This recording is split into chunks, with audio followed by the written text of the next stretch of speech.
Ketahuilah bahwa ketika kita mengikuti sebuah majelis ilmu, itu sesungguhnya Allah sedang memberikan kepada kita sekian banyak fadilah dan keutamaannya.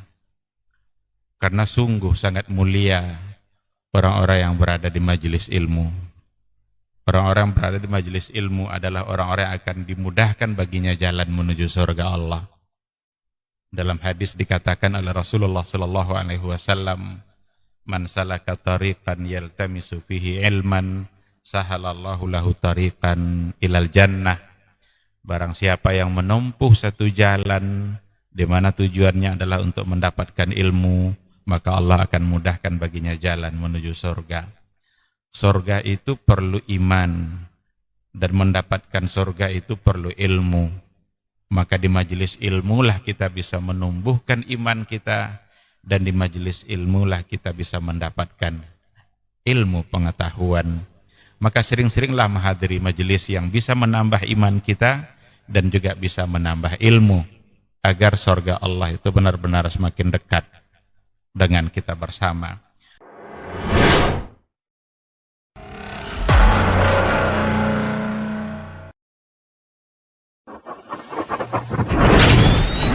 Robbani, merajut ilmu dan peradaban.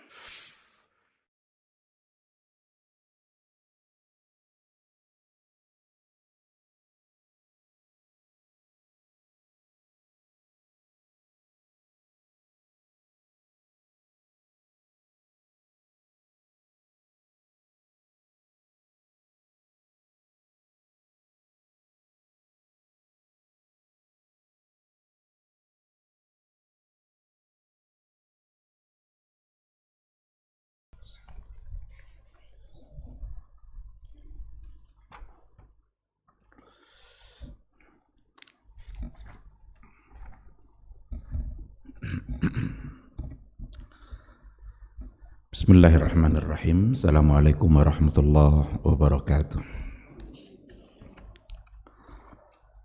Innal hamdalillah nahmaduhu wa nasta'inuhu wa nastaghfiruh wa na'udzu billahi min syururi anfusina wa min sayyiati a'malina.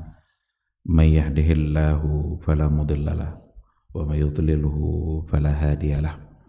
Asyhadu an la ilaha illallah wahdahu la syarikalah wa asyhadu anna Muhammadan abduhu wa rasuluh la nabiyya wa la rasula ba'dah. Ikhwati fillah, ma'asyiral hadirin wal hadirat, rahimani Allahu wa iyyakum. Kembali kita bersyukur pada Allah Subhanahu wa taala pada pagi yang penuh berkah ini. Alhamdulillah Allah Subhanahu wa ta'ala masih mengizinkan kita untuk melaksanakan kewajiban-kewajiban kita, masih mengizinkannya untuk memperbanyak ibadah dan amal saleh, khususnya di hari-hari terbaik dalam satu tahun. Itu ada pada 10 awal Zulhijjah. Kata Rasulullah sallallahu alaihi wasallam, tidak ada hari-hari yang lebih baik untuk beramal soleh yang melebihi dari hari 10 pertama Zulhijjah. Bahkan itu bisa mengalahkan jihad di jalan Allah Subhanahu wa ta'ala. Oleh karena itu, mudah-mudahan umur yang masih diberikan oleh Allah, kesehatan dan kesempatan yang diberikan oleh Allah, mudah-mudahan senantiasa kita habiskan untuk menambah jumlah kebaikan, jumlah pahala, yang mudah-mudahan di akhirat kelak timbangan amal soleh kita berat mengalahkan timbangan dosa. Sama-sama kita juga harus bersalawat dan salam untuk Rasulullah sallallahu alaihi wasallam. Allahumma salli ala Muhammad wa ala ali Muhammad. Ungkapan salawat dan salam ini satu di antara sekian banyak amal soleh yang juga perlu untuk kita perbanyak, apalagi di hari-hari terbaik ini. Mudah-mudahan itu bisa menjadi bukti dan saksi yang akan memudahkan kita di hari mahsyar kelak. Mudah-mudahan kita mendapatkan syafaatnya. Amin, amin ya rabbal alamin. Ikhwati fillah, kita kembali kepada kajian tauhid kita. Akan kita coba untuk melanjutkan atau menambah penjelasan apa yang sudah kita sampaikan pada pertemuan yang terakhir, di mana kita katakan bahwa pada poin yang kedua dari 3 pondasi itu adalah ma'rifatud din, ma'rifatul Islam. Kita harus kenal agama kita dan harus kenal Islam sebagai agama kita. Dan kita sudah berikan penjelasan bahwa agama Islam itu berdiri di atas 3 asas. 3-tiganya alhamdulillah sudah kita sampaikan. Yang pertama adalah al-istislamu lillahi bit-tauhid, benar-benar berserah diri kepada Allah dengan mentauhidkannya. Kemudian al-inqiyadu lahu bit-ta'ah, memberikan ketundukan mutlak kepada Allah dengan cara mentaatinya. Dan yang ketiga adalah al-bara'atu minasyirki wa ahli, berlepas diri dari syirik dan para pelaku syirik. Apa konsekuensi dari mengenali Islam? Ini yang akan kita coba berikan penjelasan tambahan. Apa konsekuensinya? Kita kalau sudah kenal dengan Islam itu lalu apa gitu? Maka dikatakan di sini, wa yajibu 'alal 'abdi ma'a ma'rifatihi li hadzal din mahabbatuhu lid-din. Maka wajiblah bagi seorang hamba yang mengenali agamanya itu, apa yang diharuskan kepada seorang hamba bersamaan dengan pengenalannya terhadap agamanya itu, mahabbatuhu lid-din. Dia harus mencintai agamanya itu. Jadi kita kenali tidak sekedar menjadi ilmu dan wawasan saja, tetapi harus diikutkan oleh mahabbatuhu lidzalikad din. Kita cintai agama yang kita kenal itu. Kalau kita sudah mencintai sesuatu, kita ingin selalu dekat-dekat dengan yang dicintai. Kalau kita cinta kepada sesuatu, kita akan cenderung untuk membela ketika yang kita cintai itu dihina. Itu fakta itu. Kalau ada orang mencintai ayahnya, lalu apakah dia akan diam ketika ayahnya diganggu orang? Ketika ada seorang suami begitu mencintai istrinya, apakah dia akan diam ketika istrinya diperlakukan dengan cara yang tidak baik? Pasti tidak. Dia akan bersemangat untuk membela. Dari mana datang pembelaan itu? Itu karena dia cinta. Nah, karena itu agama yang kita kenal wajib kita cintai. Kita harus selalu dekat dengan aturan agama kita. Mana yang dihalalkan untuk selalu kita laksanakan dan kita kejar, kita buru. Mana yang diharamkan oleh agama untuk kemudian selalu kita jauhi dan kita tinggalkan. Itu arti dari sebuah cinta. Ketika Allah mewajibkan kita untuk mengerjakan 5 kali sholat dalam sehari, maka itu akan menjadi sesuatu yang kita tunggu-tunggu untuk dilaksanakan. Ketika agama mewajibkan untuk membayarkan zakat ketika sampai haul dan nisabnya, maka menunaikan zakat itu bukan menjadi sesuatu yang memberatkan, tetapi menjadi sesuatu yang ditunggu-tunggu dan bersegera ingin untuk ditunaikan. Maka ada pembahasan dalam kitab fikih itu, ta'jilu az-zakah, boleh tidak menyegerakan untuk membayar zakat. Nah, jadi oleh karena itu mahabbah ini menjadi penting. Cinta yang kita berikan kepada agama kita, yang tentu saja atas nama Allah, karena mencintai sesuatu haruslah karena Allah Subhanahu wa ta'ala, itu haruslah ada. Kalau tidak ada, barangkali nanti itu yang akan membuat kita kurang dalam mentaati, karena agama hanya sebagai pengetahuan saja.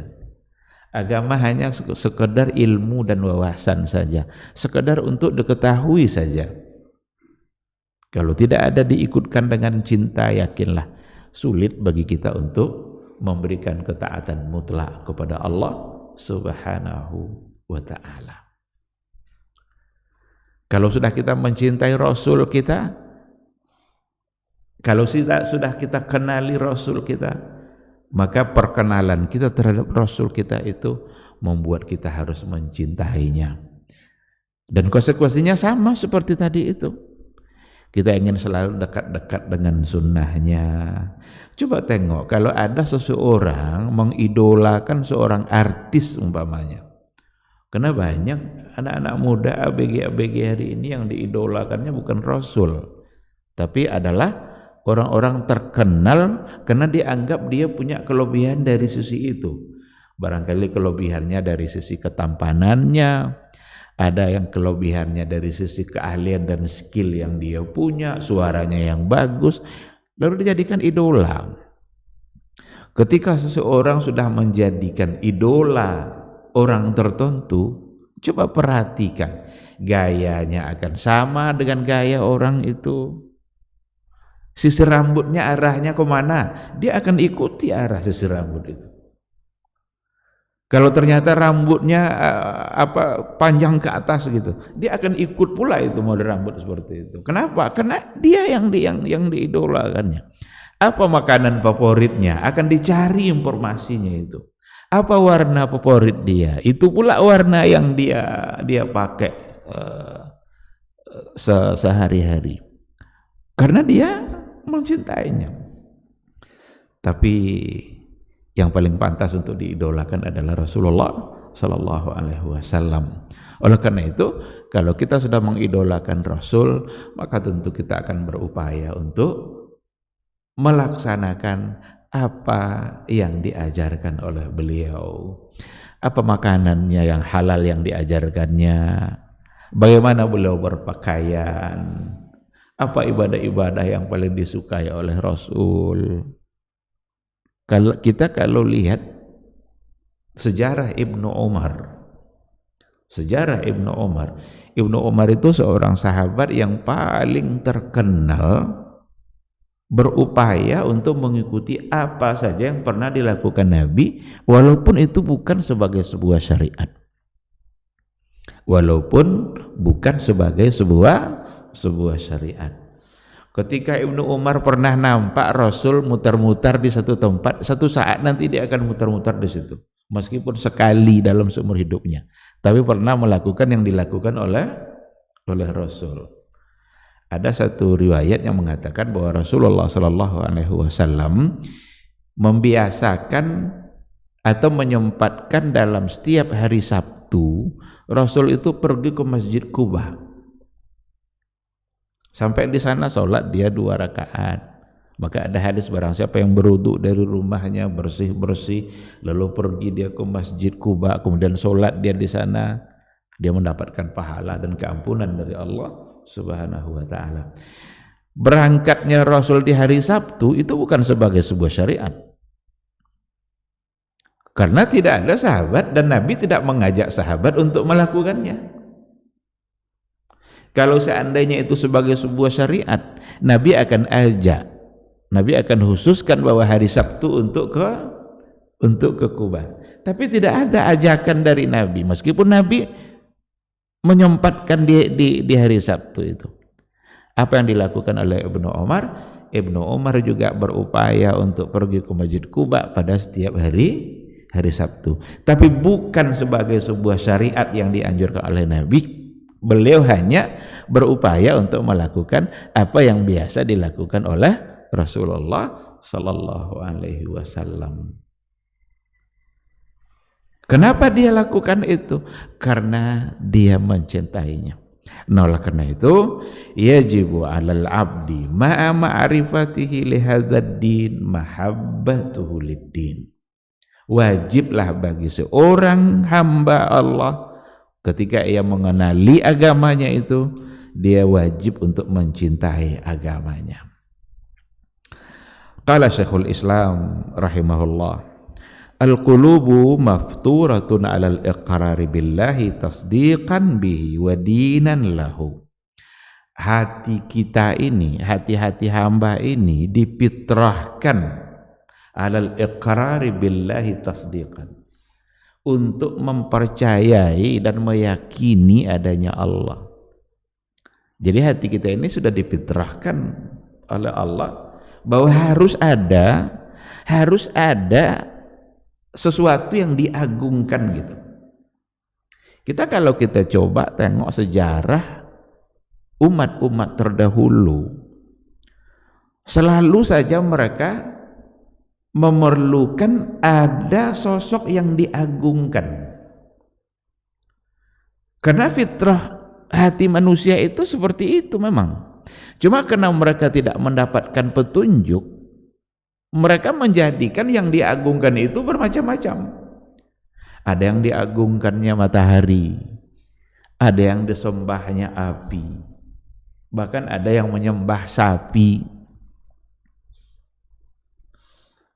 Nabi datang diutus oleh Allah itu untuk menyampaikan siapa yang paling pantas untuk kalian agungkan.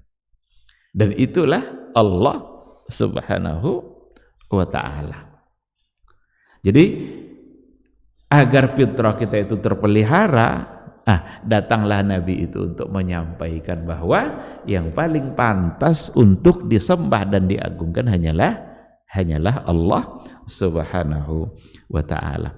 Oleh karena itu, alhamdulillah kita bersyukur kita sebagai umat Islam dan terlahir dari kalangan Islam juga, sehingga fitrah kita dari awal terjaga. Karena memang kita selalu menyembah Allah Subhanahu wa ta'ala.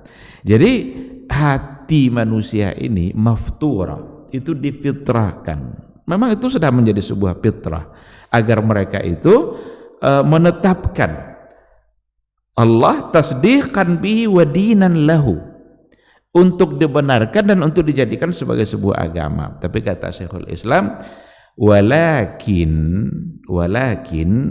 yu'radu laha ma yufsiduha. Akan tetapi fitrah itu nanti akan selalu dihadapkan kepada sesuatu yang bisa merusaknya. Jadi fitrah-fitrah yang bersih, fitrah-fitrah yang suci, keinginan kita untuk selalu meyakini Allah, itu akan selalu nanti dihadapkan kepada hal-hal yang bisa merusaknya. Ini kata beliau. Nah, disinilah pentingnya kita untuk selalu mengenali agama, lalu kemudian mencintai agama itu. Kenali secara baik dan cintai. Karena kalau perkenalan kita kurang terhadap agama, akan mudah nanti kita terganggu oleh sesuatu yang bisa merusak tadi itu.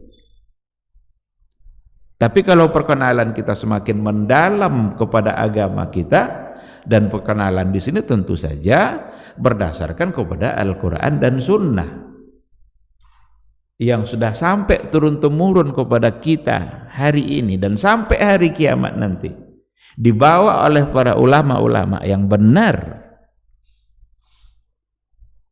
dan kita harus mengenalinya melalui sumber itu. Apa kata Syekhul Islam untuk melanjutkan kata-katanya? Lakin, akan tetapi, qad yu'radu laha ma yufsiduha imma minas syubuhat allati tasudduha anit tasdiq bil haqq wa imma minas syahawat allati tasudduha an ittiba'i. Jadi kata Syekhul Islam,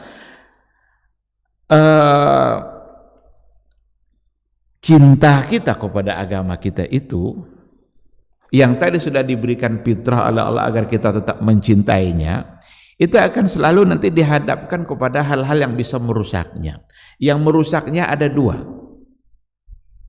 Yang pertama, imma minas syubuhat, dirusak oleh syubuhat allati tasudduha anit tasdiq, di mana syubuhat itu akan menghalangi kita untuk at-tasdiqu bil haqq, untuk membenarkan atau untuk menerima kebenaran. Jadi ada syubhat-syubhat yang dengan syubhat itu kita menolak kebenaran. Dan yang kedua, imma minas syahawat allati tasudduha an ittiba'i, atau kalau bukan syubhat, yang kedua syahwat. Ada syahwat allati tasudduha an ittiba'i, yang menghalangi kita untuk murni mengikuti Rasulullah sallallahu alaihi wasallam. Jadi dua hal ini nih yang harus kita selalu waspadai. Ada syubhat, ada syahwat. Ini dua hal yang akan senantiasa merusak cara beragama kita. Kita sudah benar-benar ingin untuk mencintai Rasul kita, tapi kadang kita salah dalam mencintainya. Kenapa? Ada syubhat, ada syahwat. Karena kalau yang namanya muslim, tidak mungkinlah dia membenci Rasul. Pasti dia akan mencintai Rasulnya. Hanya orang-orang munafik yang tidak mencintai. Hanya pura-pura dalam cinta. Jadi kalau ada orang pura-pura dalam mencintai Rasulnya, tapi padahal dia membencinya. Atau pura-pura mencintai syariatnya, padahal membencinya. Itu hanya datang dari orang munafik. Kalau yang orang kafir ya jelas. Tapi kalau selagi dia muslim dan muslimnya sejati, pasti dia akan mencintai Rasul. Tetapi dikarenakan oleh adanya syubhat dan syahwat, kadang salah dalam mencintai. Maka ada orang yang hulu dalam mencintai Rasul. Ada orang yang berlebih-lebihan dalam mencintai Rasul. Tidak lagi menempatkan Rasul sebatas dia sebagai seorang utusan Allah, tetapi bisa-bisa menempatkan Rasul lebih dari itu. Nah, ini diberikan penjelasan yang cukup panjang pada beberapa buku oleh para ulama, apa itu syahwat, apa itu syubhat. Ibnul Qayyim al-Jauziyah juga membahas tentang syahwat dan syubhat itu dalam buku-bukunya, termasuk diantaranya dalam buku Al-Fawaid. Ada buku Al-Fawaid yang ditulis oleh Ibnul Qayyim, dia bicara tentang itu, dua hal yang akan selalu merusak agama kita, syubhat dan syahwat. Apa itu syubhat? Syubhat itu ya mungkin datang dari pernyataan-pernyataan, yang penting sesuatu yang dengan syubhat itu kita menjadi ragu atau bahkan kita menolak kebenaran. Jadi ada satu kebenaran ini bisa kita ragukan karena adanya syubhat tadi itu. Atau tidak sekedar meragukan, bahkan menolak. Penolakan terhadap sifat-sifat khabariyah, sifat-sifat sam'iyah, khabariyah yang ada dalam Al-Quran terhadap Allah Subhanahu wa ta'ala, itu rata-rata disebabkan oleh adanya syubhat. Jadi ada kan Allah Subhanahu wa ta'ala menyampaikan dan mengabarkan kepada kita berbagai sifat yang dia miliki. Allah sebutkan sifat-sifatnya itu dalam Al-Quranul Karim. Maka kita kalau ingin mengenali Allah, kenalilah Allah melalui Al-Quran. Karena Al-Quran itu adalah kalamullah, adalah kalam Allah. Kalam Allah itu datang dari dia, dan ketika dia menyampaikan tentang diri dia, tentu itu yang paling akurat. Kalau ada si A, kita ingin mengenali si A itu, mana yang lebih pas kita kenali si A itu dari ungkapan dia sendiri, dia yang menyampaikan, atau dari ungkapan orang lain yang memperkenalkannya kepada kita? Tentu yang akan lebih sempurna ketika dia yang memperkenalkan dirinya. Dan Allah Subhanahu wa ta'ala telah memperkenalkan dirinya siapa dia di dalam Al-Qur'anul Karim. Maka dikatakanlah di situ bahwa Allah itu memiliki sifat-sifat.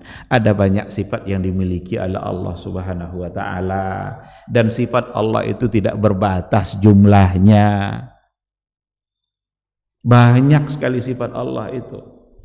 Bahkan ada di antara sifat yang kita tidak tahu, hanya Allah yang tahu. Tapi kadang-kadang apa yang disampaikan oleh Allah dalam Al-Quran itu bisa tertolak karena adanya syubhat-syubhat. Ini yang berbahaya dalam persoalan akidah, menolak apa yang disampaikan oleh Allah karena syubhat-syubhat yang kadang syubhat itu dirumuskan oleh akal manusia. Syubhat-syubhat ada hal-hal yang dirumuskan oleh akal manusia, lalu apa yang disimpulkan oleh akal itu diterapkan kepada Allah, jadilah dia syubhat yang berbuah penolakan terhadap sifat-sifat yang disampaikan oleh Allah dan oleh Rasulnya terhadap Allah itu sendiri. Apa contohnya? Ini contoh ini akan sering berulang-ulang dan tidak mengapa, karena ini masalah penting. Ketika dikatakan bahwa sesungguhnya Allah itu memiliki sifat-sifat yang secara terang Allah sampaikan dalam Al-Quranul Karim tentang dirinya itu, seperti sifat wajah. Sifat wajah, wa yabqa wajhu rabbika dzul jalali wal ikram kullu syai'in halikun illa wajha. Segala sesuatu akan hancur kecuali wajah. Wa yabqa wajhu rabbika. Ini ayat Al-Quran yang di dalamnya mengisbat sifat wajah. Siapa yang mengisbatkan sifat wajah ini? Allah. Tetapi ini bisa tertolak karena ada syubhat. Apa syubhatnya?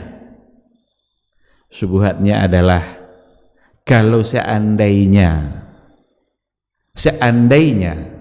dikatakan bahwa ada sifat wajah bagi Allah, berarti dia sama dengan makhluk. Padahal Allah itu mukhalafatuhu lil hawadis. Apa arti mukhalafatuhu lil hawadis? Dalam kajian sifat 20 dulu hafal sama saya sifat ini nih. Sampai sekarang pun masih hafal, tapi saya tidak meyakini yang 20 itu lagi, karena ternyata sifat Allah banyak dan tidak 20. Apa salah satunya? Mukhalafatuhu lil hawadis, berbeda dengan hawadis yang baharu dan makhluk. Ini benar, ini kita wajib meyakini bahwa Allah itu berbeda dengan makhluk. Bisa kufur kita kalau tidak kita yakini bahwa Allah itu berbeda dengan makhluk, karena dia khalik, tidak mungkin sama dengan makhluk. Tapi persoalannya bukan meyakini mukhalafatu lil hawadisnya itu. Persoalannya adalah ketika menempatkan istilah mukhalafatu lil hawadis, meyakininya membuat kita menolak sesuatu yang ada dalam Al-Qur'anul Karim. Situ masalahnya. Jadi ketika Allah katakan wa yabqa wajhu rabbika, kekal wajah Rabb kamu, yang diartikan oleh para ulama wajhu itu malikul wajh, pemilik wajah. Siapa pemilik wajah? Ya Allah. Kenapa wajah yang disebutkan? Karena wajah itulah yang kalau kita untuk mengenali seseorang, kita hanya akan mengenalinya lewat wajah. Kalau ada orang bersembunyi, "Hei, siapa kamu?" katanya, ditengokkannya tangannya, kita kenal dia enggak? Enggak. Siapa kamu? Ditengokkannya ujung kakinya, kita kenal dia enggak? Enggak. Tapi kalau siapa kamu? Ditengokkannya wajahnya, kenal enggak kita? Kenal. Jadi disebut wajah maksudnya malikul wajh, pemilik wajah, dan itu adalah Allah Subhanahu wa ta'ala. Ketika nanti ada syubhat yang tadi itu mukhalafatu lil hawadis, berbeda dengan baharu, oh berarti ini bukan wajah, mustahil Allah punya wajah, padahal dia yang bilang. Oleh karena itu ulama salaf dulu, para ulama salaf, Rasul dan para sahabat meyakini bahwa Allah itu punya wajah, tetapi jangan pernah menyamakannya dengan makhluk. Sinilah mukhalafatu lil hawadisnya itu, berbeda dengan yang baharu. Kenapa harus diyakini adanya wajah tanpa ditakwil? Karena akan repot kita nanti untuk mentakwil semua kata wajah yang ada dalam nas. Apa contoh? Ada doa Rasulullah sallallahu alaihi wasallam. Apa doa Nabi itu? Allahumma inni as'aluka ladzatan nazari ila wajhikal karim. Ini doa Nabi. Ya Allah, aku memohon kepadamu ya Allah, apa yang diminta oleh Nabi nanti di hari kiamat nanti, ladzatan nazar, nikmatnya memandang, ila wajhikal karim, kepada wajahmu yang mulia. Lalu apa makna wajah di sini? Kerajaan. Karena ada sebagian yang menafsirkannya wajah itu bukan wajah tapi kerajaan. Nabi yang meminta, ya Allah, saya memohon kepadamu nanti di akhirat kelak ladzatan nazar, saya meminta agar saya mendapatkan lezatnya, nikmatnya memandang kepada wajahmu yang mulia. Ada hadis yang lain, satarawna rabbakum kama tarawnal qamar, kalian nanti di akhirat kata Rasul akan melihat kepada Rabb kalian iyanan, dengan mata langsung. Kama tarawnal qamar lailatal badr, sebagaimana kalian memandang kepada bulan purnama. Ini Rasul tidak sedang menyerupakan Allah dengan bulan, enggak, tapi Rasul sedang menyamakan cara kita memandang nanti berapa miliar umat manusia. Enggak akan ada desak-desakan ketika melihat bulan purnama, dan tidak ada yang menghalanginya ketika Allah sudah membuka hijab dari pandangan kita. Karena kita di dunia ini siapapun orangnya, meskipun Rasul, tidak akan pernah bisa melihat Allah secara langsung karena terhijab mata kita.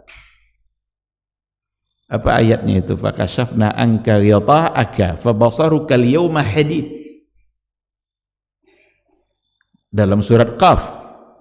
Jadi kami buka hijab pandangan kalian itu di hari itu. Fabasarukal yawma hadid, maka pandanganmu di hari itu hadid, tajam, sehingga diizinkan untuk memandang kepada Allah Subhanahu wa ta'ala. Ini akidah, ini keyakinan. Yang tidak boleh itu adalah menyamakannya dengan menyamakannya dengan makhluk, bukan menolaknya karena dianggap sama. Kalau ditolak karena dianggap sama, itulah syubhat yang tadi itu. Oh, berarti dia mukhalafah, maka ini harus ditolak. Bukan. Yang ditolak itu bukan mengimani adanya, tapi yang harus ditolak itu adalah keserupaannya. Karena kalau diserupakan nanti masuklah ke dalam kelompok musyabbihah. Ada kelompok musyabbihah yang menyamakan Allah dengan makhluk. Sebagaimana tangan Allah gitu pula tangan makhluk. Sebagaimana wajah makhluk gitu pula wajah. Itu yang salah. Dan itu bisa kufur. Itu salah. Itu baru satu contoh. Satu contoh saja. Padahal berapa banyak itu nanti sifat-sifat Allah yang akan tertolak dikarenakan Allah syubhat. Maka keyakinan yang ada pada aliran-aliran kalam itu kan banyak sekali itu kan. Ada Mu'tazilah, ada Murji'ah, ada Khawarij. Ada keyakinan-keyakinan aliran dalam ilmu kalam di mana penyebab penyimpangan mereka dalam masalah akidah itu adalah karena syubhat yang tadi itu. Maka mereka berbeda-beda dalam memandang Allah. Mu'attilah itu datang dari Mu'tazilah. Apa Mu'attilah itu? Ta'til. Dihapusnya semua sifat Allah itu karena dikhawatirkan menyerupai makhluk. Ada yang tidak tidak mentaktil, tidak menghapus semuanya, tapi ditakwil agar tidak menyerupai. Maka diartikanlah tangan itu bukan tangan, tapi kekuasaan. Seandainya diartikan kekuasaan lalu tidak menolak sifat tangan, tidak apa-apa. Artinya tetap diterima sifat tangan itu, lalu dimaknai dengan kekuasaan. Karena kuasa itu biasanya ada pada tangan. Ada orang bilang tangan besi. Itu kan menandakan bahwa kekuasaan ada pada tangan. Seandainya ditakwilkan tapi bukan menolak keberadaan sifat itu, tidak apa-apa, silakan.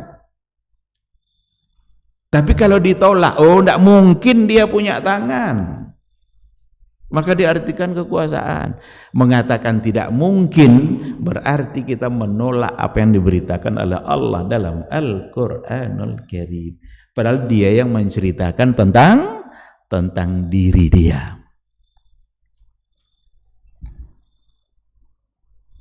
Ikhwati fillah, ada banyak subuhat yang membuat orang jadi menolak berbagai hal yang Allah beritakan di dalam Al-Quranul Karim. Umpama juga ada satu sifat qiyamuhu binafsihi. Kita harus percaya ini Allah berdiri sendiri, tidak perlu yang lain, jelas. Tidak mungkin Allah memerlukan yang lain. Kalau Allah masih butuh kepada makhluk, berarti dia bukan Allah. Kalau Allah butuh kepada yang diciptakannya, berarti dia bukan Khalik. Maka Allah itu qiyamuhu binafsihi. Betul, kita wajib percaya. Cuma terkadang penempatan makna qiyamuhu binafsihi yang salah, membuat kebanyakan atau sebahagian orang menolak apa yang diceritakan oleh Allah dalam Al-Quran tentang diri dia. Apa contoh yang tertolak oleh qiyamuhu binafsihi? Contoh yang tertolak adalah zahirul makna dari ayat Ar-Rahmanu 'alal 'arsy istawa. Allah berada di atas arsy. Apa kata sebagian? Ini tidak mungkin istawa ini. Kenapa tidak mungkin istawa? Karena Allah itu qiyamuhu binafsihi. Kalau dikatakan Allah berada di atas arsy, berarti Allah butuh arsy. Mengatakan Allah butuh arsy itu salah. Tapi meyakini Allah berada di atas arsy itu wajib. Kenapa wajib? Karena Allah yang menceritakan. Karena ada orang, jadi menurut Ustadz Allah itu di atas arsy. Bukan menurut Ustadz, menurut Allah. Karena dia yang menyampaikan. Apakah dia butuh arsy? Tidak mungkin Allah butuh arsy. Kita hanya diminta untuk percaya lalu selesai. Dan tidak perlu kita mencari-cari seperti apa Allah di atas arsy. Kenapa tidak perlu? Nabi tidak menyampaikan. Duduk bersilakah dia atau baring-baringkah dia? Enggak usah dipikirkan, itu bukan urusan kita. Pusing kita nanti, gila kita nanti. Jadi kalau sudah gila gara-gara itu dianggap pula wali kan? Enggak usah dipikirkan hal-hal yang tidak perlu kita pikirkan. Kita hanya diminta percaya. Ini adalah iman, karena Allah yang menyampaikan. Berapa ayat itu? 7 ayat kalau enggak salah dalam Al-Quran. Nah, bicara yang kata-katanya sama seperti itu. Ar-Rahmanu 'alal 'arsy istawa. Allah berada di atas arsy. Bukan karena dia membutuhkan arsy. Sama seperti ketika Allah menciptakan makhluk Raqib dan Atid. Itu malaikat Allah. Makhluk enggak itu? Makhluk. Apa fungsinya? Fungsinya adalah untuk mencatat. Ada yang diperintahkan untuk mencatat kebaikan, ada yang diperintahkan untuk mencatat keburukan. Jadi tidak ada yang luput dalam kehidupan kita ini, yang baik maupun yang buruk. Tidak ada yang luput. Sekarang pertanyaannya, apakah Allah butuh kepada Raqib dan Atid? Enggak. Lalu kenapa Allah ciptakan? Seandainya tidak ada Raqib Atid, apakah Allah tidak akan mengetahui dosa-dosa hambanya? Ketika diciptakan pula Israfil, di mana malaikat yang sekarang itu sudah siap-siap dia untuk dari dulu, dan nanti tinggal menunggu perintah Allah saja. Kapan trompet itu ditiup? Terjadilah hari kiamat. Sekarang pertanyaannya, apakah Allah butuh pada Israfil? Kalau tidak ada Israfil yang mentiup, yang meniup trompet itu, tidak jadi kiamat. Kiamat tetap terjadi. Jadi bukan karena Allah butuh malaikat. Sama ketika Allah ciptakan arasnya, lalu dikatakannya dia berada di atas aras itu, bukan karena dia membutuhkan. Nah, jadi ikhwati fillah, ada banyak subuhat nanti yang akan berhadapan dengan kita ketika kita mencoba untuk mencintai agama kita. Nah, oleh karena itu kita tentu saja harus mengenalinya secara baik dan tidak mesti terjebak kepada berbagai macam bentuk subuhat-subuhat yang pada ujungnya nanti akan menolak sifat Allah yang ia sampaikan sendiri di dalam Al-Qur'anul Karim.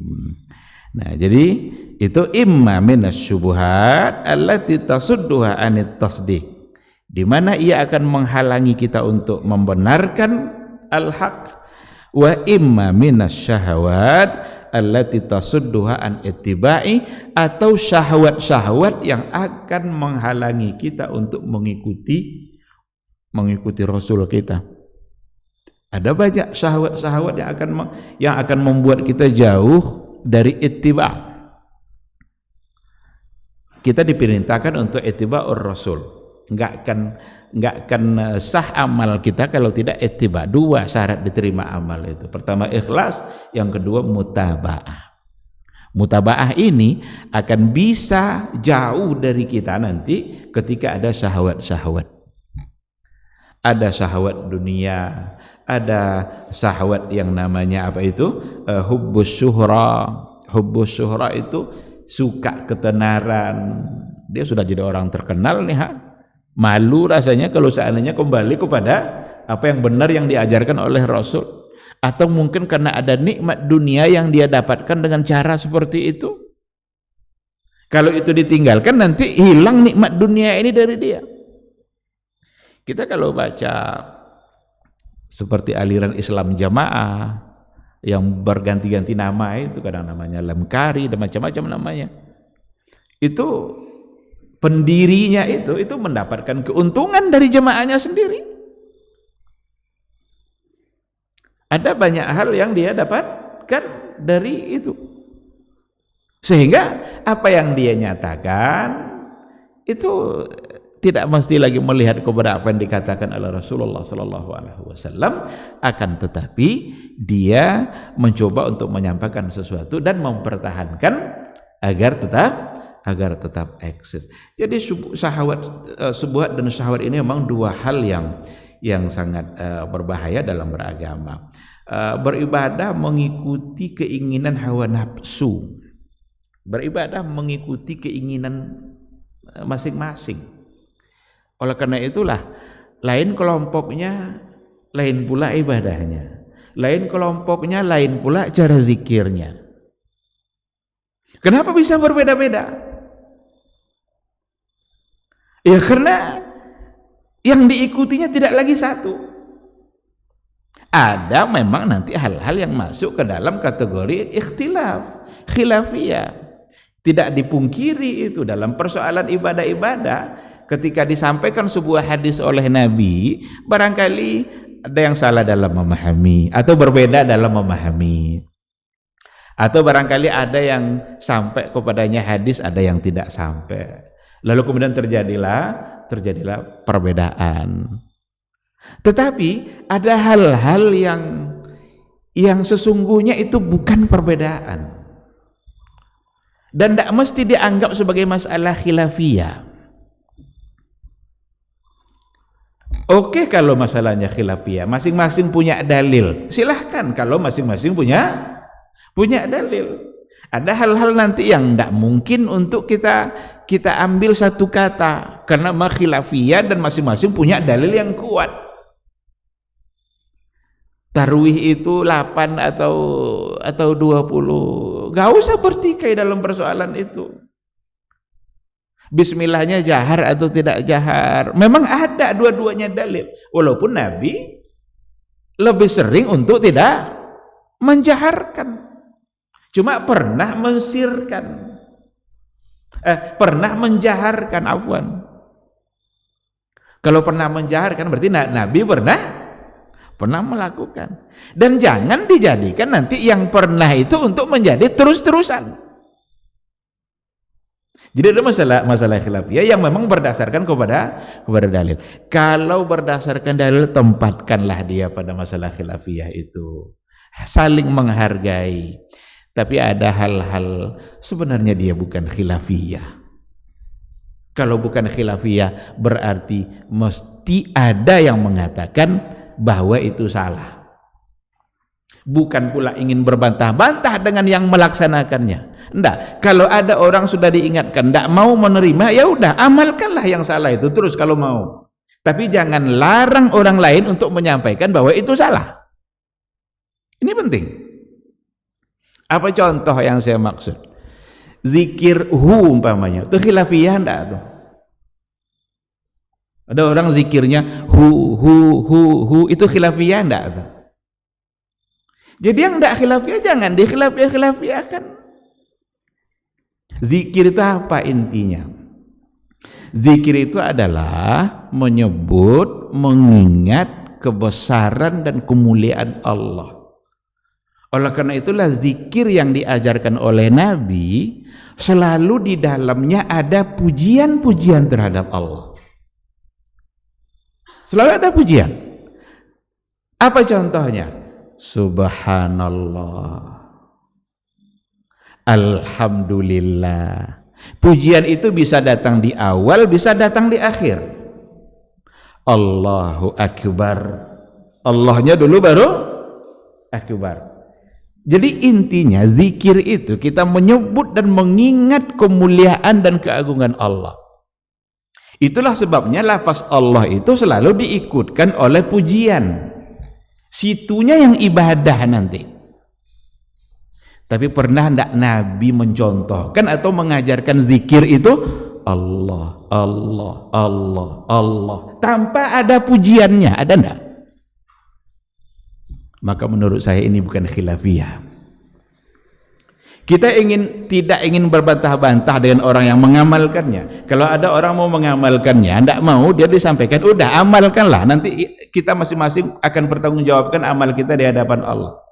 Silahkan kalau mau juga, tapi jangan larang saya untuk menyampaikan bahwa itu adalah salah,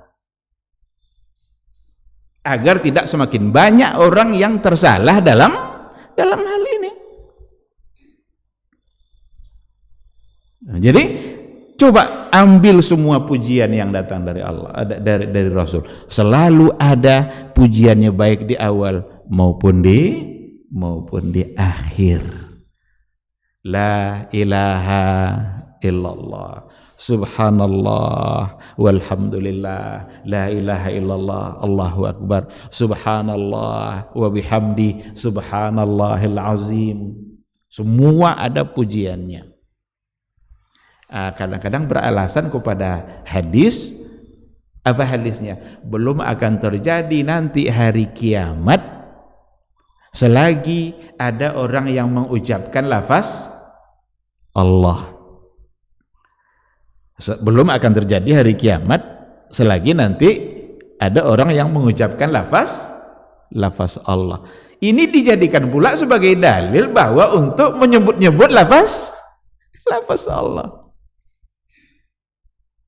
Jadi yang disampaikan oleh Nabi, tentu kita tengok praktek dari Nabi. Hadis itu kan Nabi yang nyebut kan?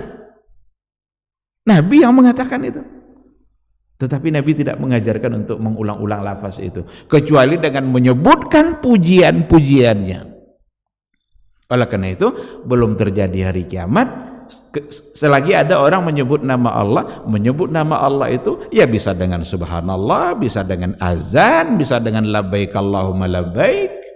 Karena di situ ada lafaz Allah subhanahu wa ta'ala. Jadi ini juga menjadi bagian dari syahwat atau syubhat di dalam beragama yang akan selalu merusak keberagamaan atau pelaksanaan agama kita.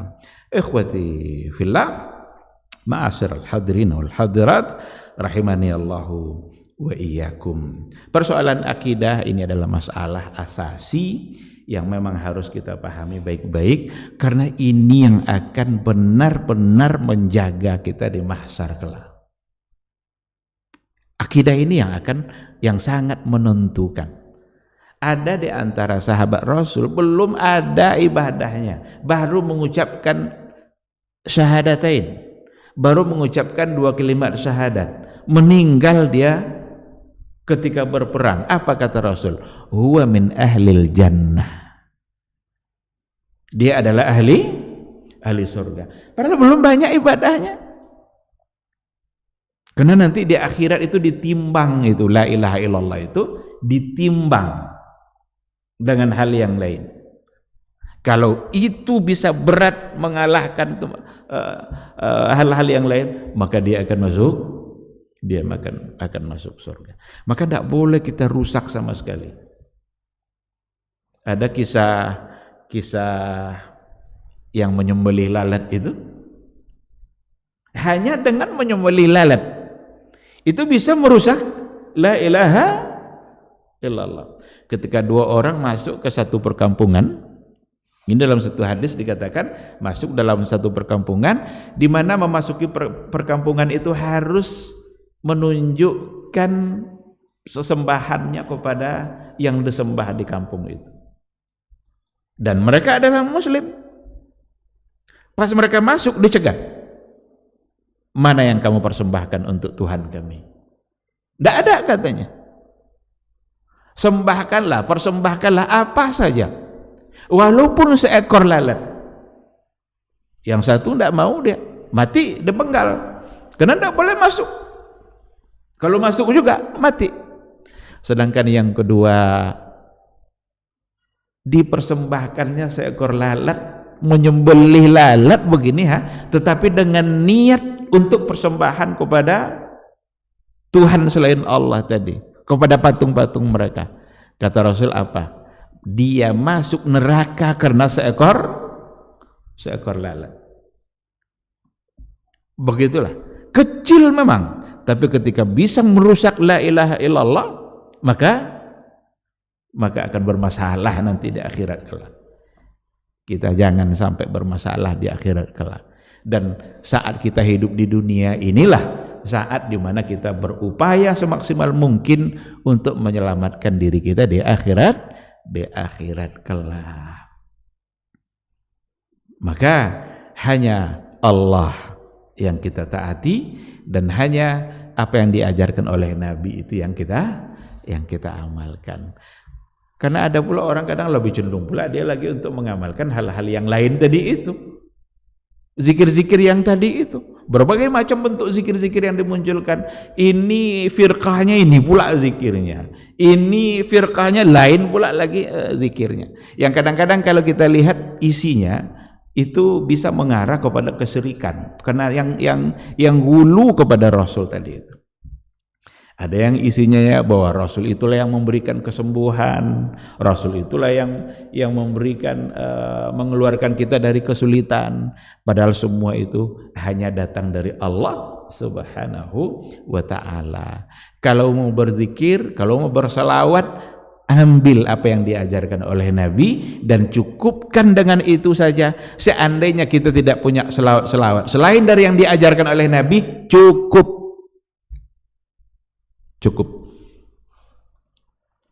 Dan itu tidak banyak, tidak mempersulit diri kita.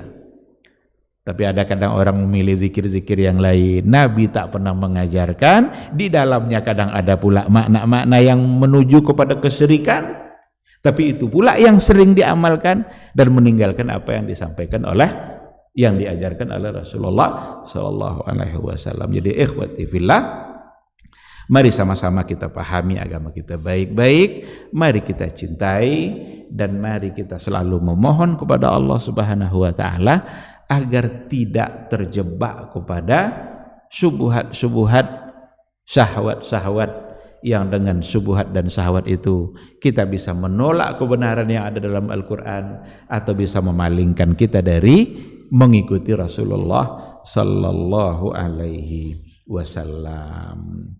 Ini mungkin yang kita bahas pada pagi hari ini sebagai pelengkap dari apa yang kita sampaikan pada pertemuan yang sebelumnya.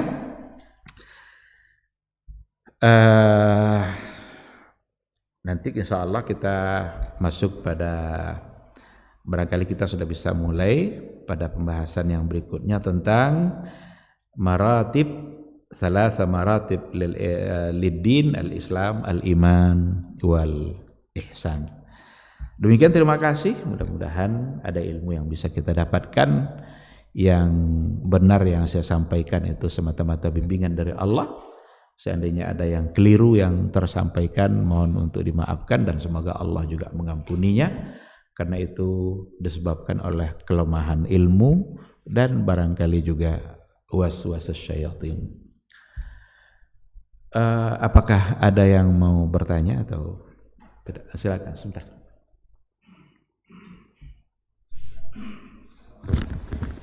Assalamualaikum. Nampaknya saya akan menanyakan suatu persoalan sepertinya di luar tema kita ini, Ustaz. Kemarin kan marak tuh keberangkatan jemaah haji.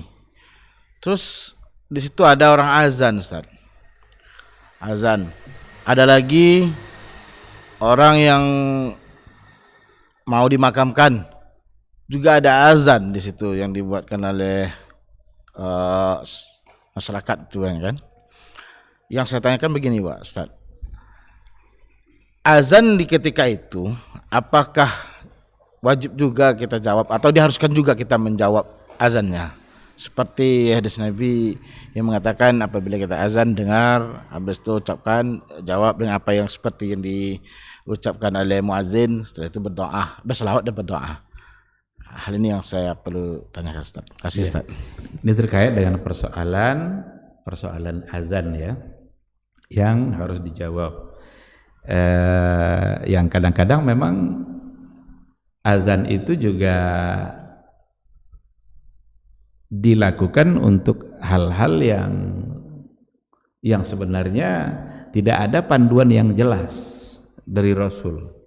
Azan itu sebagai sebuah ibadah kan, dan ibadah tentu kita melihat panduan daripada Rasul kita.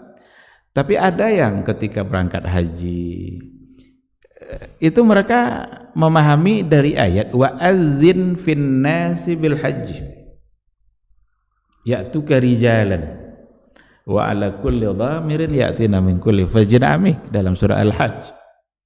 Wa azzin fin nas, dan azin itu bukan azan,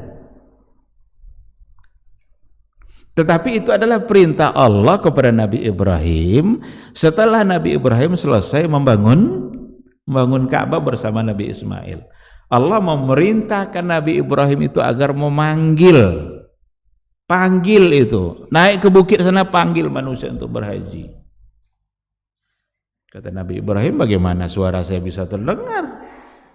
Apa kata Allah? Urusan kamu manggil saja, urusan mendengarkan itu saya.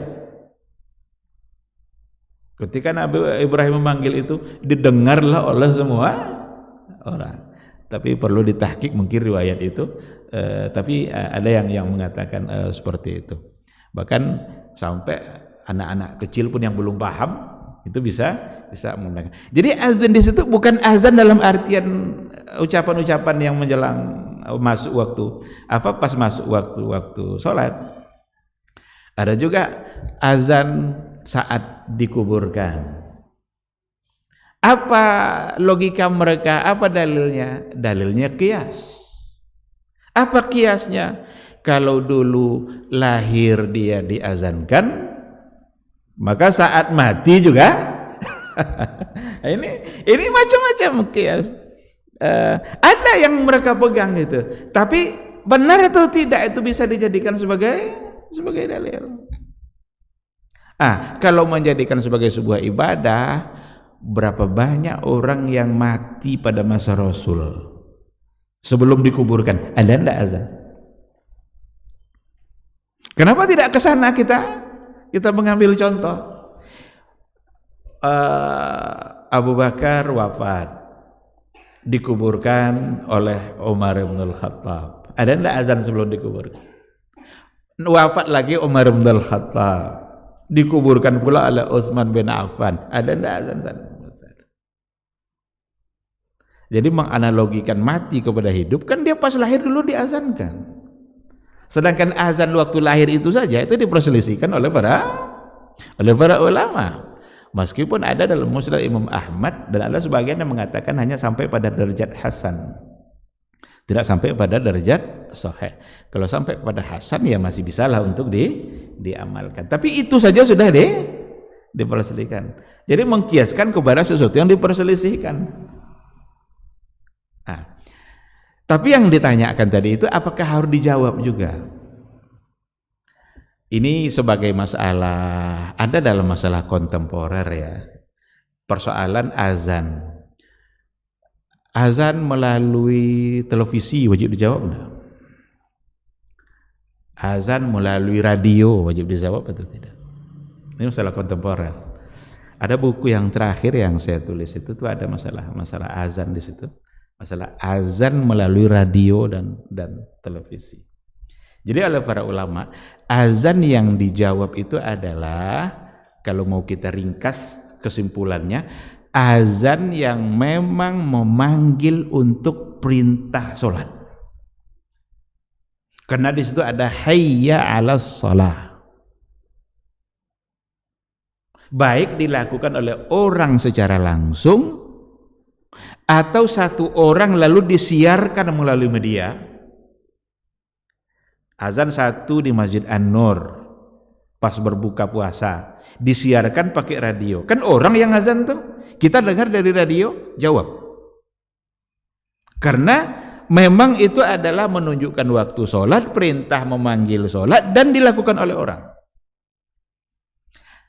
yang diperselisihkan oleh para ulama kontemporer, ketika yang didengar adalah suara azan rekaman yang diputar tapi menunjukkan masuk waktu sholat, masuk waktu maghrib, diputarlah oleh radio apa gitu azan, tapi itu rekaman. Ini ada perbedaan. Sebagian mengatakan enggak, karena itu bukan azan, itu hanya hikayat azan. Mungkin yang azan itu udah meninggal orang, tapi hanya rekaman dia yang dulu pernah direkam. Orangnya mungkin sudah ada azan Husari yang di Mesir itu, yang sampai sekarang dipakai rekamannya. Orangnya udah meninggal. Itu hikayat anil azan, bukan azan katanya. Tetapi sebagian yang lain, bahkan seperti Syekh bin Baz, itu tetap menganjurkan untuk menjawab karena dia lafaz yang memang ditujukan untuk menunjukkan masuk waktu salat. Kalau bukan untuk itu, tidak diperintahkan untuk jawab. Apa contohnya? Kalau ada anak-anak latihan azan, ada 10 orang tampil nanti, tampil pertama, tampil kedua, repot kita jawab terus semua orang yang tampil tadi itu.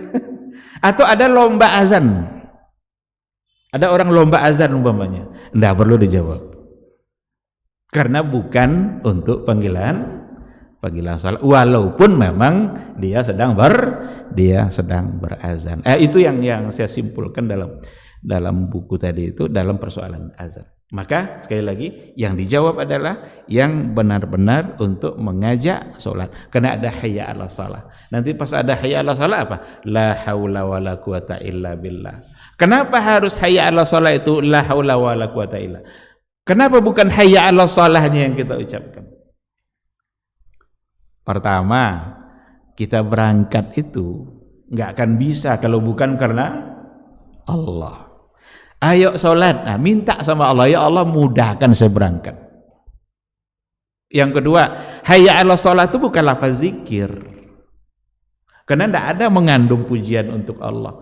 Tapi kalau Allahu Akbar, kenapa itu yang kita ulang juga? Karena itu lafaz zikir, itu pujian kepada Allah. Asyhadu alla ilaha illallah, kenapa itu kita ulang juga? Karena itu adalah lafaz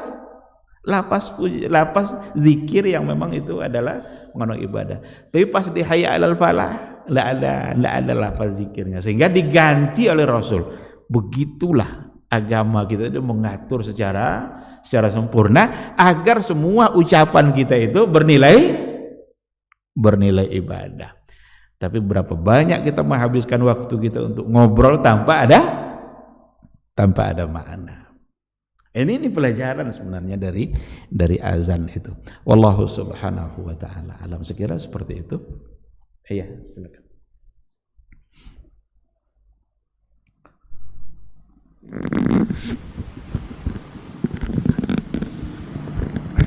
Bismillah. Ustaz, mengenai tadi larangan kita menyamakan Allah dengan makhluknya itu, Ustaz. Jadi pernah kita temui terkadang beberapa pihak itu menyanggah dengan mengatakan ada beberapa ayat Allah itu yang tergolong mutasyabihat, Ustaz. Jadi sehingga membutuhkan beberapa takwil dan penjelasan lainnya. Apakah ini memang pernah dikenal di kalangan para ulama salaf dulu, Ustaz? Karena ini menurut saya pribadi sangat berbahaya, sehingga takutnya nanti kita jatuh pada subat-subat lain, Ustaz. Jadi contohnya mengenai Allah bersemayam di atas ars. Jadi beberapa kalangan menyanggah ini tergolong kepada ayat-ayat mutasyabihat katanya, sehingga membutuhkan takwil-takwil lain. Nah, apakah ini memang pembagian ayat ini memang dikenal dulu di kalangan para ulama salaf, Ustaz? Sekian, Ustaz. Jazakallahu khair. Iya. Persoalan takwil yang hubungannya nanti dengan ayat mutasyabihat. Kalau memang itu ingin dianggap sebagai ayat mutasyabihat, justru solusinya bukan takwil. Karena ayat mutasyabihat itu kata Allah, wa ma ya'lamu ta'wilahu illallah, kecuali Allah. Walaupun nggak ada yang mengenali takwilnya nanti kecuali Allah. meskipun dalam qiraat ada nanti yang mengatakan warasikhuna fil ilmi itu sebagai sambungan yang menyamakan bahwa tidak ada yang tahu takwilnya kecuali Allah. Warasikhuna fil ilmi, dan orang-orang yang rasikh, orang-orang yang mendalam ilmunya itu ada dua pembacaan.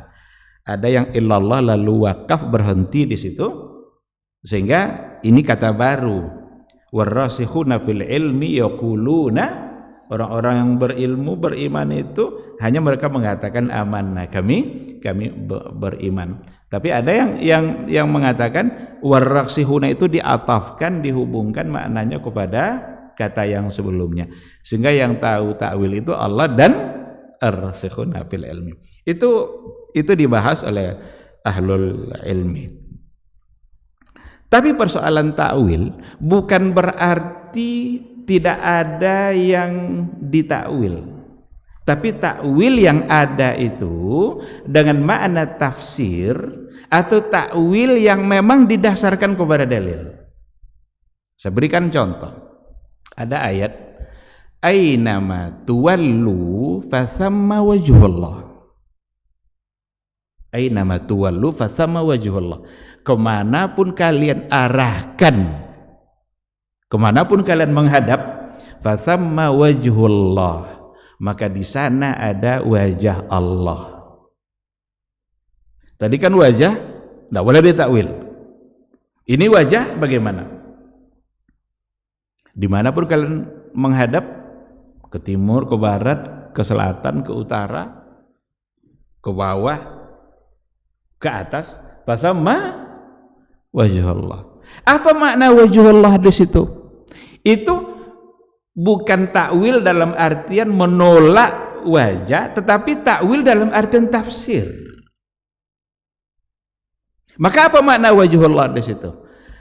Tengok asbab turun ayat itu. Apa asbabnya?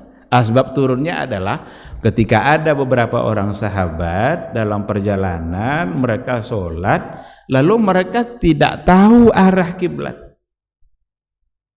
Beristihadlah mereka untuk menentukan arah kiblat, lalu sholat dengan keyakinan itu adalah kiblat. Ternyata ketika perjalanan dilanjutkan, kiblat mereka salah. Salah mereka dalam kiblat sholatnya tadi itu. Sampai di Madinah nanya kepada Rasul, ya Rasulullah, kami kemarin begini, tidak tahu kami arah kiblat mana. Turun ayat ini. Ainama tuwallu fathamma wajhullah. Maka para ulama tafsir menafsirkan wajhu di situ bukan wajah Allah dalam artian yang dalam ayat wa yabqa wajhu rabbika tadi, tapi adalah bimakna wijhah. Jadi wajhun bimakna wijhah. Wijhah itu kiblat. Kenapa wajhun makna wijhah? Karena ada wajhul lughawinya. Ada korelasi makna secara bahasa, memang nyambung. Wajhun wijhah. Likullin wijhatun huwa muwalliha. Wijhah di situ kiblat.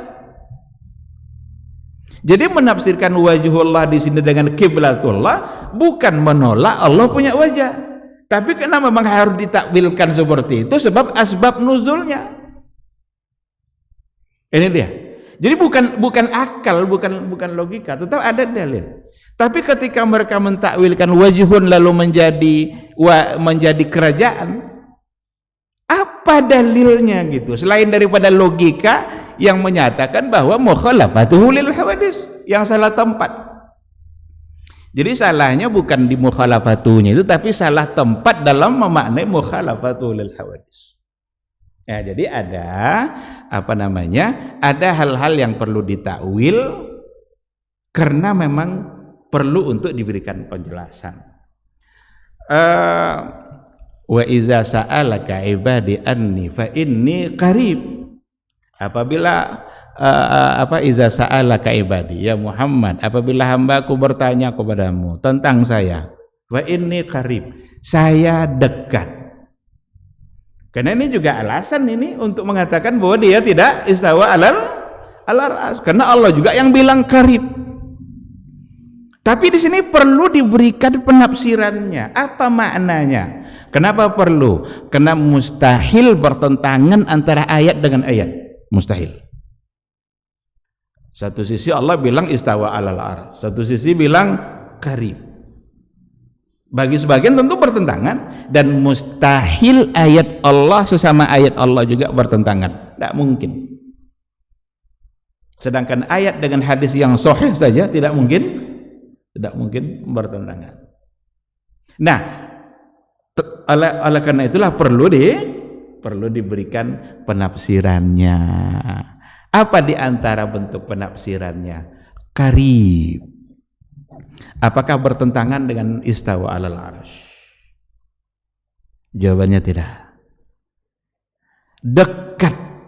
Yang dekat di sini apa? Nanti ada beberapa penjelasan. Salah satu dari yang pernah dijelaskan oleh Ibnul Qayyim, memang Allah tuh dekat dengan segala-galanya. Tidak mungkin Allah jauh. Walaupun dia di atas arsy, tapi bagi Allah kita ini jauh atau dekat? Ya dekat. Tidak ada yang jauh bagi Allah. Maka qarib, sesuatu yang memang tidak ada yang jauh bagi Allah. Bagi kita, langit pertama itu sangat jauh. Bagi kita sebagai hamba, sebagai makhluk, langit pertama itu sangat jauh. Bahkan kita tidak tahu sekarang yang langit pertama itu yang mana. Coba cari profesor fisika yang paling ahli di dunia ini, tanya dia, mana langit pertama, mana langit kedua. Tapi bagi Allah semuanya bagi dia dekat. Itu yang pertama. Yang kedua, yang dekat di situ zatkah atau sifat?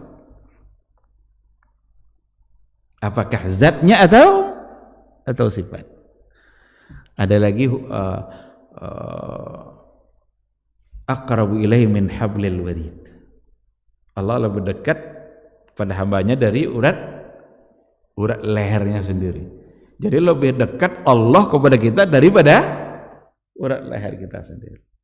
Maka di antara maknanya juga yang dekat itu bukan zat, karena mustahil Allah. Ini kita ini pendosa semua nih. Karena ada satu kelompok aliran dalam tasawuf al-hulul wal ittihad yang mengatakan bahwa Allah menyatu dengan makhluknya, dengan hambanya. Allah berada dalam diri dia. Al-Hallaj bilang nih dalam jubah saya ini ada Allah nih. Allah suci dan hanya berada pada yang suci. Dan asyraful mawjudat al-arsy. Yang paling suci dari semua yang ada adalah arsy. Maka yang paling pantas adalah dikatakan Allah di atas arsy. Kita sebagai pendosa tidak mungkin Allah masuk ke dalam badan kita. Mustahil, itu keyakinan yang salah. Nah, maka yang dekat di situ bukan zatnya tapi sifatnya. Apa sifatnya? Allah mengetahui, Allah melihat.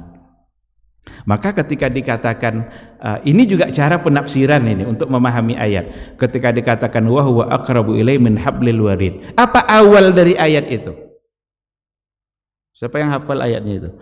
Wa ya'lamu ma tuwaswisu bihi nafsu. Apa ayatnya itu? Wa ya'lamu ma tuwaswisu bihi nafsu.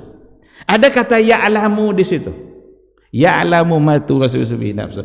Allah mengetahui apa yang dibisikkan oleh jiwa manusia. Wa huwa aqrabu ilaihi min hablil warid. Maka yang akrab di situ ya'lam. Ya'lam itu apa? Ilmu. Coba ketika dikatakan wa huwa ma'akum aina ma kuntum, apa awal ayat itu? Ilmu. Maka memahami ayat dengan ayat juga. Oleh karena itu kata Syekhul Islam Ibn Taimiyah, tidaklah kita menemukan makna yang sulit dalam Al-Qur'an kecuali dalam ayat itu juga ada penjelasannya. Jadi tidak adalah satu ayat pun yang kalau kita kesulitan untuk memahaminya kecuali dalam ayat itu sendiri ada jawabannya. Tadilah contohnya itu aqrabu ilaihi min hablil warid, diawali oleh Allah dengan ya'lamu ma tuwaswisu bi nafsu, dia mengetahui bisikan-bisikan hati karena dia lebih dekat, berarti ilmunya. Maka ilmu Allah, pendengaran Allah, penglihatan Allah, tidak ada yang menghalangi dari kita. Itu. Jadi begitu cara keluar dari makna-makna yang seolah-olah sebagai subuhatnya, padahal kalau dipahami ayat itu secara baik, maka kita akan mendapatkan jawabannya. Wallahu subhanahu wa ta'ala a'lam. Ya.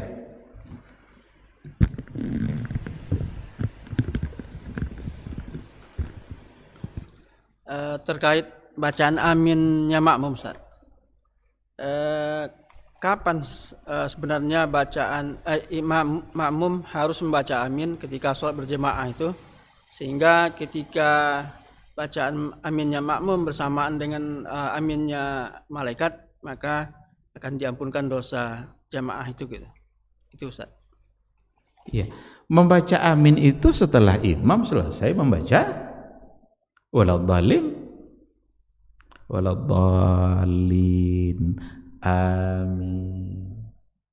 Jadi selesaikan dulu kata linnya itu waladhdallin, setelah itu baru amin. Dan belum amin gitu. Itu tentu salah. Itu jelas sebagai satu kesalahan. Jadi membacanya setelah imam sempurna membaca kata terakhir dari Al-Fatihah itu waladhdallin. Barulah semua mengucapkan amin. Ini mengucapkan amin itu saja, itu ada perselisihan di kalangan para ulama. Ada yang membaca keras, ada yang diam saja dalam hati masing-masing amin. Dalam mazhab Abu Hanifah, seperti yang dipraktekkan dalam mazhab Abu Hanifah, itu aminnya tidak dikeraskan. Waladhdallin. Mereka bilang amin semua, tapi dengan suara yang tidak dikeraskan. Nah, ketika dikatakan barang siapa yang aminnya sama dengan aminnya para malaikat, itu menandakan bahwa itu salah satu dari fadilah berjamaah. Ternyata yang sholat, yang mengucapkan amin bukan hanya kita, juga diikutkan oleh para malaikat. Cuma kita yang tidak tahu. Jadi hadis itu diantaranya menunjukkan fadilah dan keutamaan berjamaah. Ayolah berjamaah agar kita mendapatkan ampunan dari Allah, karena aminnya kita ternyata bersamaan dengan aminnya para malaikat. Bukan berarti nanti kalau ada yang umpamanya ada yang sudah duluan tapi ada yang agak belakangan lalu mencederai makna hadis tadi. Barangkali bukan itu. Karena akan sulit juga nanti kita ngukur-ngukur amin yang sama. Coba kalau umpamanya ada masjid yang besar, di depan sudah selesai aminnya, di belakang masih min gitu. Nah, jadi bukan kita dituntut untuk menyamakan sesama kita, tapi kita mengucapkan amin, ternyata juga para malaikat juga mengucapkan dan mengaminkannya. Dan sekali lagi itu menunjukkan fadilah dan keutamaan berjamaah. Kalau lebih dahulu itu udah pasti salah, karena imam sudah pasti salah, bukan tidak masalah. Jangan salah dengar. Kalau mendahului imam waladhdallin amin, buat apa? Kan belum selesai. Jangan lakukan. Selesaikan dulu waladhdallinnya imam, setelah itu baru kita ucapkan amin. Bacaan aminnya makmum bersamaan dengan bacaan aminnya imam, atau setelah selesai imam baca amin baru makmum baca amin, seperti apa? Enggak, bersamaan. Karena kadang imam tidak memperdengarkan aminnya juga. Imam kadang tidak memperdengarkan aminnya juga. Jadi bersamaan insyaallah. Wallahu a'lam. Nanti bisa kita coba lihat lagi referensi yang ada. Mudah-mudahan kita mendapatkan jawaban yang lebih puas. Wallahu a'lam.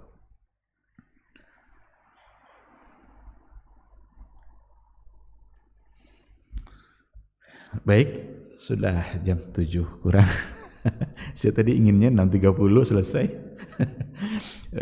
Baik, sampai di sini kajian kita. Insya Allah kita sambung pada pertemuan yang berikutnya.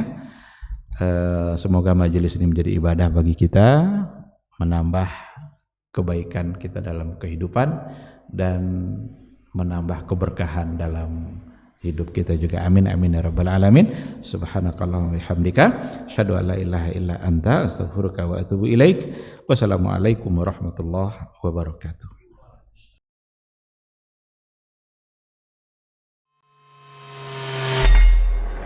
Di para sahabat itu, kaum muslimin, yang terbayang bagi mereka itu adalah infak, yang terbayang bagi mereka adalah sebuah kebahagiaan, keselamatan di akhirat yang kekal dan abadi di sisi Allah tabaraka wa taala.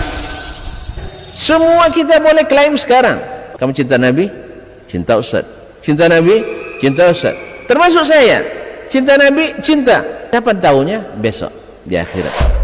Maka apa kata Nabi sallallahu alaihi wasallam? Amalur rajuli biyadihi.